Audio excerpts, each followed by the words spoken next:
Telugu Desam party వర్ధిల్లాలి నారా చంద్రబాబు నాయకత్వం.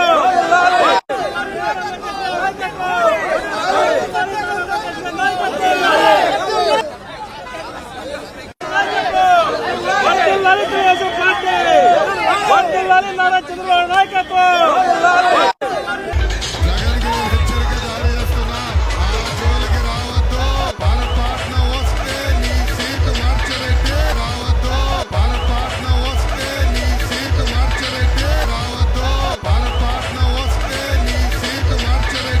Media మిత్రులందరికీ నమస్కారం. భారతదేశంలో అనేక ప్రాంతీయ పార్టీలు ఉన్నాయి, కానీ కేవలం ఒక తెలుగుదేశం పార్టీకే కార్యకర్తలు ఉన్నారు. ఆ పసుపు జెండా చూస్తేనే మా లాంటి కార్యకర్తలకి ఒక ఎమోషన్. మొన్న జరిగిన మహానాడులో కూడా చాలా స్పష్టంగా కార్యకర్తలే మా అధినేత అని డిక్లేర్ చేసుకునే ఏకైక పార్టీ తెలుగుదేశం పార్టీ. నాడు నేడు ఎప్పుడు కార్యకర్తలకు అండగా నిలబడేది తెలుగుదేశం పార్టీ. 2014లో ఆనాటి మహానాడులో కార్యకర్తలకు ప్రత్యేకంగా సంక్షేమ నిధి ఏర్పాటు చేద్దామని ప్రతిపాదించినప్పుడు ఇక్కడున్న పెద్దలతో సోమిరెడ్డి చంద్రమోహన్ రెడ్డి గారితో సహా చంద్రబాబు నాయుడు గారు అన్నాడు, ఒక నిధే కాదు ఒక విభాగం ఏర్పాటు చేయండి, కార్యకర్తల్ని మీరు ఆదుకోవాల్సిన బాధ్యత మీరు తీసుకోండి అని నాకు చెప్తాం జరిగింది. ఇప్పటికీ కార్యకర్తల సంక్షేమం కోసం 135 కోట్ల రూపాయలు ఒక తెలుగుదేశం పార్టీ ఖర్చు పెట్టింది. అంతేకాకుండా గతంలో ఫ్యాక్షన్ దాడిలో ఆనాటి పాలకులు మా కార్యకర్తలను చంపేస్తే వాళ్ళ పిల్లలు మళ్ళీ ఫ్యాక్షన్లోకి వెళ్ళకూడదని హైదరాబాద్లో ఒక మోడల్ స్కూల్ ఏర్పాటు చేసి ఆ పిల్లలకి కార్పొరేట్ స్థాయి పాఠాలు చెప్పించి ప్రయోజకులుగా కూడా మార్చడం జరిగింది. నా యువగలం పాదయాత్రలో కూడా నేను కల్లారా చూసా. ఆనాడు ప్రభాకరన్ని వాళ్ళ పిల్లల ముందల్ని నరికి చంపేస్తే ఆ పిల్లలందరినీ పార్టీ చదివించి ఈరోజు వాళ్ళు సెటిల్ అయ్యారు. ఒకరు డెలాయిట్లో, ఒకరు ఎక్సెంచర్లో, ఇట్లా అనేక అద్భుతమైన కంపెనీలో వాళ్ళు పనిచేసే పరిస్థితికి వచ్చారు. ఈరోజు మీ అందరు తెలుసు, సుబ్బానాయుడు అన్న మన దగ్గర లేరు, మనందరం కోల్పోయాం. ఒక క్రమశిక్షణ పట్టుదలకి మారు పేరు సుబ్బానాయుడు అన్న.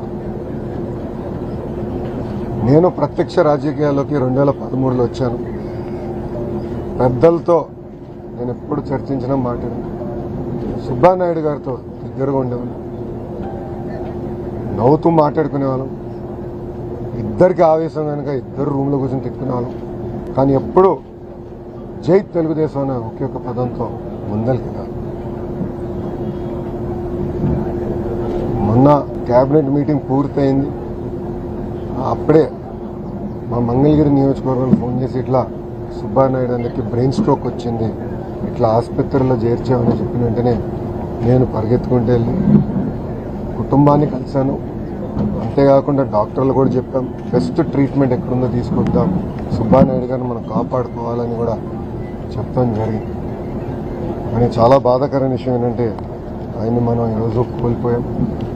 అంతేకాకుండా అది చూసి భానుని కూడా తెలుగుదేశం పార్టీ కోల్పోతాం చాలా చాలా బాధాకరం. వాస్తవంగా చెప్పాలంటే మన నియోజకవర్గంలో ఒక బలమైన నాయకుడిని, రాష్ట్రంలో కూడా బలమైన నాయకుడిని ఈరోజు తెలుగుదేశం పార్టీ కోల్పోతాం జరిగింది. ఒక మండల పార్టీ అధ్యక్షుడిగా, పార్టీ ఉపాధ్యక్షుడిగా, ఏకంగా ఈరోజు ఒక కార్పొరేషన్ చైర్మన్గా సుబ్బానాయుడు గారు పార్టీకి, ప్రజలకి అనేక సేవలు అందించారు.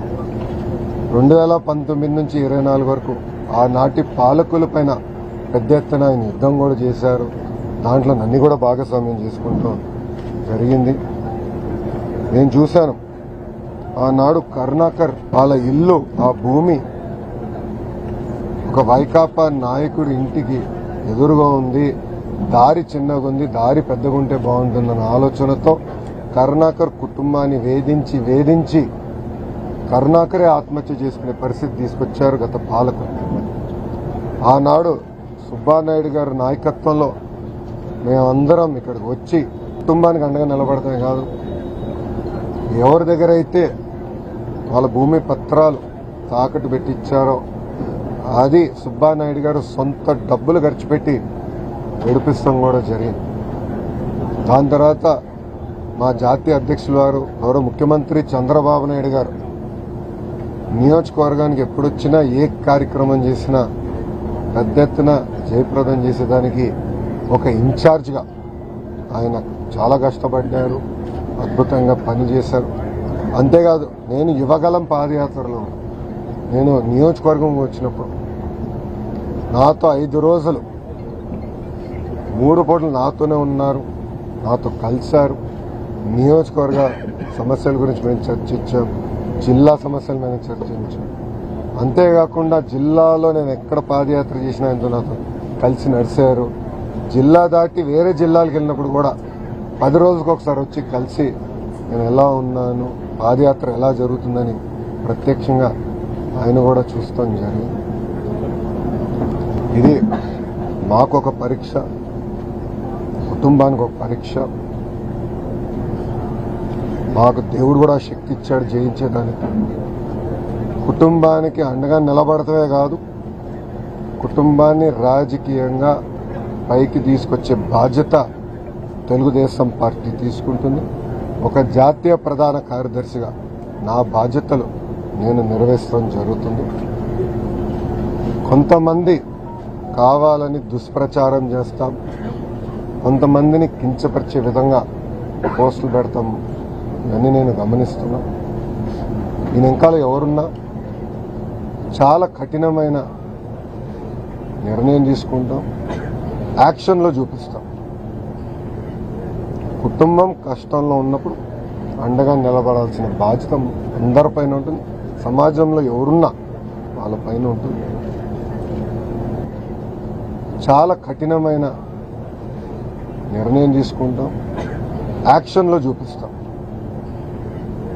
కుటుంబం కష్టంలో ఉన్నప్పుడు అండగా నిలబడాల్సిన బాధ్యత అందరిపైన ఉంటుంది, సమాజంలో ఎవరున్నా వాళ్ళపైన ఉంటుంది. నాకు కొన్ని వివరాలు కూడా ఇచ్చారు, తప్పనిసరిగా దానిపైన మేము రివ్యూ చేసుకుని కఠినమైన యాక్షన్ కూడా తీసుకుంటాం. కుటుంబానికి అండగా నిలబడతాం, రాజకీయంగా పైకి తీసుకొచ్చే బాధ్యత వ్యక్తిగతంగా నేను తీసుకుంటానని కుటుంబానికి చెప్పాను. ఇప్పుడు కార్యకర్తలందరూ కూడా తెలియజేస్తున్నారు. నేను సలహా తీసుకున్నాను. అందరికీ నమస్కారం.